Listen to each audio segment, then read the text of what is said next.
तो वहीं बड़ी खबर मध्य प्रदेश चुनाव से जुड़ी हुई हम आपको दे दें। मध्य प्रदेश चुनाव के लिए आज से नामांकन फॉर्म भरे जाएंगे। मध्य प्रदेश विधानसभा चुनाव के लिए आज से नामांकन की प्रक्रिया शुरू हो जाएगी। 17 नवंबर को मतदान होना है। उम्मीदवारों को नामांकन भरने के लिए 6 दिन का समय मिलेगा, यानी कि आज से 30 अक्टूबर तक नामांकन दाखिल कर सकेंगे प्रत्याशी। 30 अक्टूबर को 3 बजे तक नामांकन किया जा सकेगा। तो इस वक्त की बड़ी जानकारी हम आपको दे रहे हैं। 2 नवंबर तक नाम वापस ले सकेंगे उम्मीदवार। तो वहीं नामांकन पत्र किन तारीखों को जमा नहीं किया जाएगा वो भी जानकारी हम आपको दे देते हैं। 22 अक्टूबर को रविवार है, जिस वजह से नामांकन फॉर्म जमा नहीं कर सकेंगे प्रत्याशी। 24 को दशहरा, 28 को शनिवार और 29 को रविवार के अवकाश के कारण नामांकन फॉर्म नहीं लिए जाएंगे। मध्य प्रदेश में 230 विधानसभा सीटों के लिए 17 नवंबर को मतदान होना है।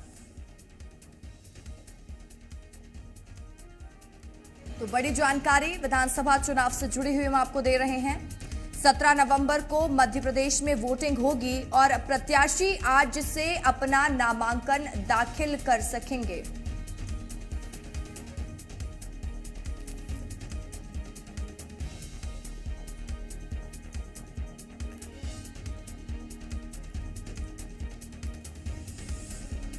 और ज्यादा जानकारी के साथ अलग अलग जगह से जी मीडिया संवाददाता हमारे साथ लाइव जुड़ चुके हैं। भोपाल से अजय हमारे साथ जुड़े हुए हैं, शिवमोहन शर्मा इंदौर से हमारे साथ है, धार से भी हमारे सहयोगी हमारे साथ लाइव जुड़े हुए हैं, साथ ही चंद्रशेखर सोलंकी रतलाम से हमारे साथ लाइव जुड़े हुए हैं। तो कमल सोलंकी भी हमारे साथ लाइव जुड़े हुए, उनसे चर्चा करेंगे। मुरैना से करतार सिंह भी इस वक्त लाइव जुड़े हुए। सबसे पहला रुख करूंगी मैं राजधानी भोपाल का। अजय, आज से नामांकन की प्रक्रिया शुरू हो जाएगी, यानी चुनावी सरगर्मी और तेजी से मध्य प्रदेश में बढ़ती हुई दिखाई देगी। आज कौन कौन नामांकन दाखिल करने पहुंच सकता है और किस तरीके से प्रक्रिया चलेगी, विस्तार पूर्वक अजय जानकारी दीजिएगा।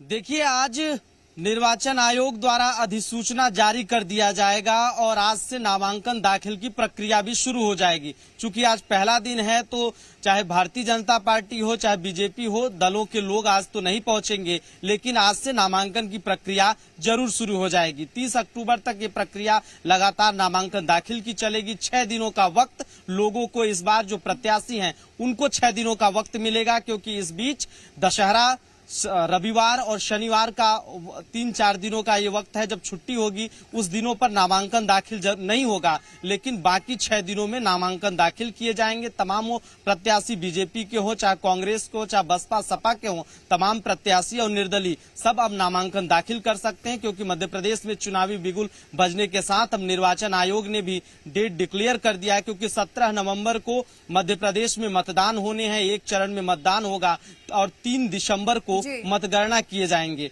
31 तारीख को जो है जो नामांकन दाखिल करेंगे उसका जांच किया जाएगा। और इंदौर से भी जानकारी ले लेते हैं, शिवमोहन हमारे सहयोगी जुड़े हुए हैं। शिवमोहन, देखिए, कई ऐसे दिग्गज इंदौर से आते हैं जो इस बार चुनावी मैदान में भी उतरे हुए हैं, चुनावी नामांकन करने भी पहुंचेंगे। तो आज ऐसी कुछ हलचल, कोई दिग्गज पहुंचने वाला है नामांकन करने? देखिए, विधानसभा चुनाव के काउंटडाउन की उल्टी गिनती शुरू हो चुकी है और इसी के साथ आज से नामांकन फॉर्म भरने का सिलसिला शुरू हो गया है। क्योंकि आज पहला दिन है, आज कोई भी बड़े नेता नामांकन फॉर्म भरने के लिए नहीं आएंगे, परंतु एक बड़ी खबर जो इंदौर से आ रही है कि 30 तारीख को शिवराज सिंह चौहान सभी इंदौर की 9 विधानसभा सीट हैं उनके वो सभी 9 उम्मीदवारों के साथ, भारतीय जनता पार्टी के उम्मीदवारों के साथ यहाँ पर एक रोड शो कर नामांकन फॉर्म भरने से कलेक्ट्रेट में पहुंचेंगे।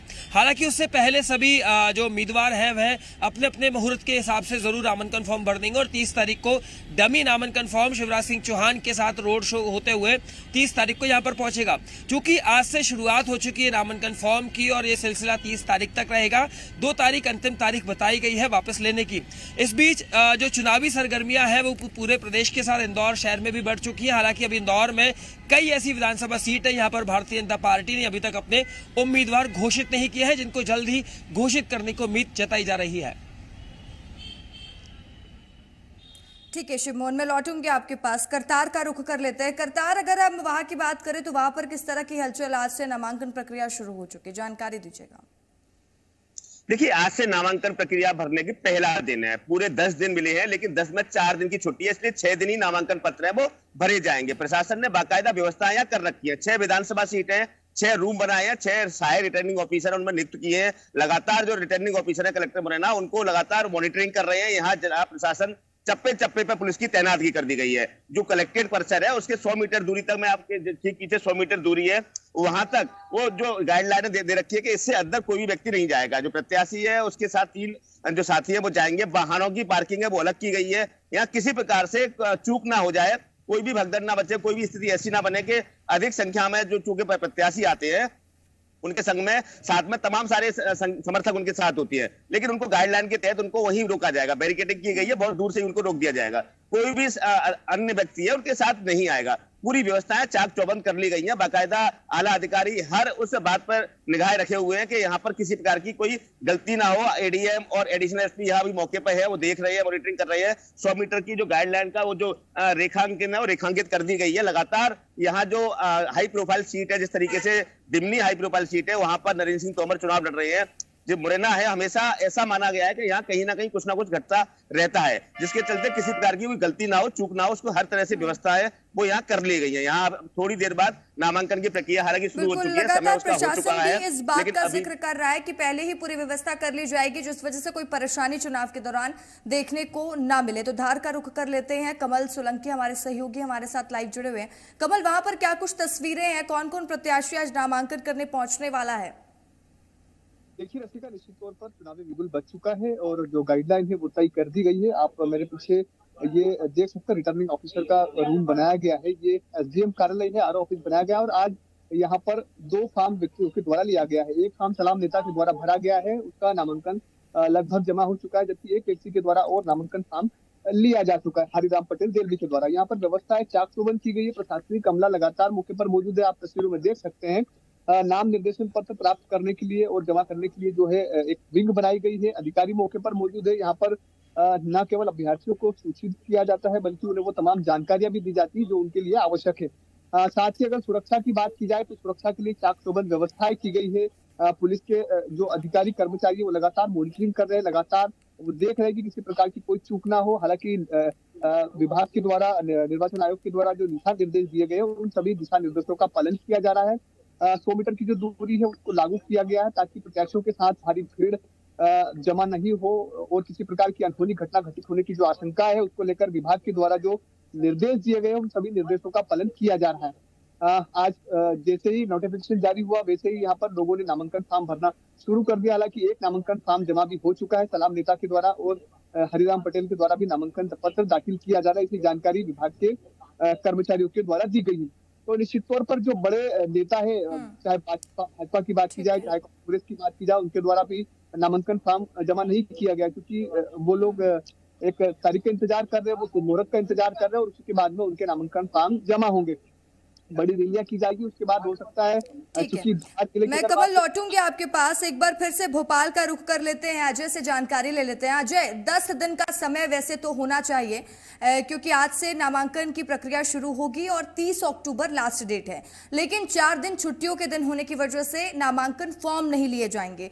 तो 6 दिन में क्या भीड़ वाली स्थिति भी बन सकती है? कई प्रत्याशी अपना नामांकन करने पहुंचेंगे, इसके लिए क्या व्यवस्था रहने वाली है? देखिए, इस बार ऑनलाइन की भी व्यवस्था है। अगर जो निर्वाचन कार्यालय तक नहीं पहुंच रहा है वो ऑनलाइन भी दस्तावेज सबमिट कर सकता है। जो फीसेस हैं वो भी ऑनलाइन सबमिट कर सकता है तमाम दस्तावेजों के साथ। तो प्रशासन ने इस बार जो लोग निर्वाचन आयोग कार्यालय तक नहीं जाना चाहते तो वो ऑनलाइन भी व्यवस्था की गई है, वहां से भी भर सकते हैं। 6 दिनों का वक्त है, क्योंकि अभी कई पार्टियां ऐसी हैं जो बीजेपी की बात करें उन्होंने टिकट डिक्लेयर नहीं किया है। तो जैसे जैसे 1-2 दिन बाद जो है तमाम पार्टियां, वैसे तो मध्य प्रदेश में भारतीय जनता पार्टी और कांग्रेस के बीच ही मुकाबला है, लेकिन समाजवादी पार्टी, बसपा जैसी पार्टियां, बहुजन समाजवादी पार्टी भी मध्य प्रदेश में कुछ कुछ सीटों पर चुनाव लड़ रही हैं। तो ये तमाम पार्टियां जो है वहां पर जाकर कुछ निर्वाचन कार्यालय में जाकर भर सकती हैं, और जो लोग वहां नहीं पहुंच रहे हैं उन्हें ऑनलाइन भी निर्वाचन आयोग ने इस बार बाकायदे व्यवस्था किया है। फीस ट्रांजैक्शन की भी व्यवस्था है कि आप फीस ऑनलाइन के जरिए भर सकती हैं। ठीक है शिवमोहन, ये जानकारी दीजिएगा, इसको लेकर कोई जानकारी मिल पा रही है क्या कि कैलाश विजयवर्गीय कब अपना नामांकन दाखिल करेंगे और तमाम जो दिग्गज हैं वो कब अपना नामांकन दाखिल करेंगे। तो देखिए शिव मोहन से हमारा संपर्क टूट चुका है कुछ टेक्निकल इशू की वजह से। करतार का रुख कर लेते हैं। करतार, हम देखते हैं कि जब भी चुनाव होते हैं तो मुरैना में स्थिति जो होती है वो नाजुक हो जाती है और असामाजिक तत्व हैं जो एक्टिव हो जाते हैं और इस तरह की चीजों से बचने की कोशिश लगातार प्रशासन कर रहा है। प्रशासन की तैयारी आज से और बढ़ी हुई दिखेगी क्योंकि आज से नामांकन प्रक्रिया भी शुरू हो चुकी है। बिल्कुल इसका, चूंकि चंबल मुरैना की बात किया, यहाँ अक्सर ऐसा होता है कि जो उपद्रवी होते हैं कहीं ना कहीं हर चीज में वो चूक करते हैं, हर चीज में कुछ ना कुछ गड़बड़ी करने की कोशिश वो करते हैं, लेकिन यहाँ किसी प्रकार की चूक ना हो जाए। पुलिस और प्रशासन लगातार मुस्तैद है, लगातार यहाँ व्यवस्थाएं वो कर रहा है। उन्होंने यहाँ जो कलेक्ट्रेट परिसर है उसको पूरी छावनी में तब्दील कर दिया है। यहाँ दूर दूर तक एक तरफ का जो सर्विस लेन है उसको ब्लॉक किया गया है। यहाँ सिर्फ जो उम्मीदवार हैं उनके जो 2 समर्थक आएंगे, 3 समर्थक आएंगे, वही साथ आएंगे, उसके अलावा कोई भी व्यक्ति नहीं आएगा। चारों तरफ से बैरिकेडिंग करके बिल्कुल हर व्यक्ति से पूछताछ की जा रही है। कोई भी कलेक्ट्रेट का जो कर्मचारी है वो अंदर पहुंच रहा है, उससे भी जो आईडी कार्ड है उसको देखने के बाद ही उसको अंदर एंट्री दी जा रही है। कोई भी बाहरी व्यक्ति या असामाजिक तत्व यहाँ आने की परमिशन उसको नहीं है, बिल्कुल भी भटकने तक नहीं दिया जाएगा। पुलिस का साफ संदेश है कि किस तरीके से चुनाव है, शांतिपूर्ण से चुनाव हो, चुनावों में कहीं से कहीं तक कोई चूक ना हो जाए। लगातार फ्लैग मार्च है वो किया जा रहा है। पुलिस लगातार देर शाम को यहाँ फ्लैग मार्च करती है, अन्य तहसीलों पर फ्लैग मार्च कर रही है। उसका साफ संदेश है कहीं भी कोई गलती ना हो जाए। जी इसका बिल्कुल, और गलती से बचने की भी बेहद ज़रूरत है क्योंकि हम लगातार देखते हैं कि जब भी चुनाव होते हैं तो मुरैना चंबल एरिया से सबसे ज़्यादा मामले सामने आते हैं और कई दिक्कतें होती हैं। तो इंदौर का रुख कर लेते हैं। शिव मोहन हमारे साथ फिर से लाइव जुड़ चुके हैं। शिव मोहन, इसको लेकर कोई जानकारी मिल पा रही है क्या कि कैलाश विजयवर्गीय कब अपना नामांकन दाखिल करेंगे और साथ ही जो भी वीवीआईपी सीट्स हैं तो जो दिग्गज हैं वो अपने नामांकन दाखिल करने कब पहुंचेंगे, इसको लेकर कोई जानकारी आपके पास? देखिए इंदौर में यहाँ जो विधानसभा क्रमांक 1 है वह काफी हॉट सीट हो चुकी है क्योंकि यहाँ पर संजय शुक्ला के सामने कैलाश विजयवर्गीय है। कैलाश विजयवर्गीय के नामांकन की तिथि अभी डिक्लेयर नहीं की गई है चूंकि वह एक मुहूर्त का इंतजार कर रहे हैं। विशेष मुहूर्त पर आकर कैलाश विजयवर्गीय भी यहाँ पर नामांकन फॉर्म भरेंगे। इंदौर के कलेक्टर पे इस वक्त मैं मौजूद हूँ। यहाँ पर इंदौर की टोटल 9 विधानसभा में से 6 विधानसभा सीटों के नामांकन यहाँ पर भरे जाएंगे। बाकी के 3 विधानसभा जो सावेर, देपालपुर और महू है ये वहीं के एसडीएम पे भरे जाएंगे। यहाँ पर कलेक्ट्रेट में पूरी तरह से तैयारी कर दी गई है। इवन यहाँ पर कई दूरी पर ही बैरिकेड्स लगा दिए गए हैं और उसके बाद से सिर्फ नामांकन फॉर्म भरने उम्मीदवारों की ही अंदर एंट्री अलाउ होगी और पूरे कलेक्टर परिसर को यहाँ पर पुलिस की मौजूदगी से पूरा मुस्तैद कर दिया गया है और कलेक्टर परिसर में रेड कारपेट बिछा दिया गया है। सभी तरफ से पूरी तैयारी यहाँ पर कर दी गई है। रिटर्निंग ऑफिसरों को अलग से कमरा देकर उनको सभी प्रकार की सुविधा भी मुहैया कराई गई है कि किसी भी पल अगर कोई भी यहाँ पर नेता अगर नामांकन फॉर्म भरने आता है तो उनको किसी भी प्रकार से परेशानी ना हो। दोपहर 12 बजे से लेकर 3 बजे तक का समय नेताओं को दिया गया है कि वे आकर अपना नामांकन फॉर्म इंदौर कलेक्ट्रेट में भर सकते हैं। ठीक है, तमाम जानकारी के लिए बहुत बहुत शुक्रिया शिव मोहन आपका और आप सभी का बहुत बहुत शुक्रिया तमाम बातचीत के लिए, तमाम जानकारी देने के लिए। और एक बार दर्शकों को हम फिर से बता दें कि आज से मध्य प्रदेश में नामांकन की प्रक्रिया शुरू हो चुकी है। नामांकन पत्र भर सकेंगे और 22 अक्टूबर को रविवार होने की वजह से नामांकन पत्र प्रत्याशी जमा नहीं कर पाएंगे तो 24 को दशहरे की वजह से दिक्कत हो सकती है। साथ ही 28 को शनिवार है जिसकी वजह से अवकाश रहेगा और 29 को रविवार होने की वजह से अवकाश की स्थिति रहेगी जिसकी वजह से प्रत्याशी नामांकन फॉर्म नहीं भर पाएंगे। तो यानी प्रत्याशी के पास सिर्फ 6 दिन का समय है नामांकन फॉर्म भरने के लिए।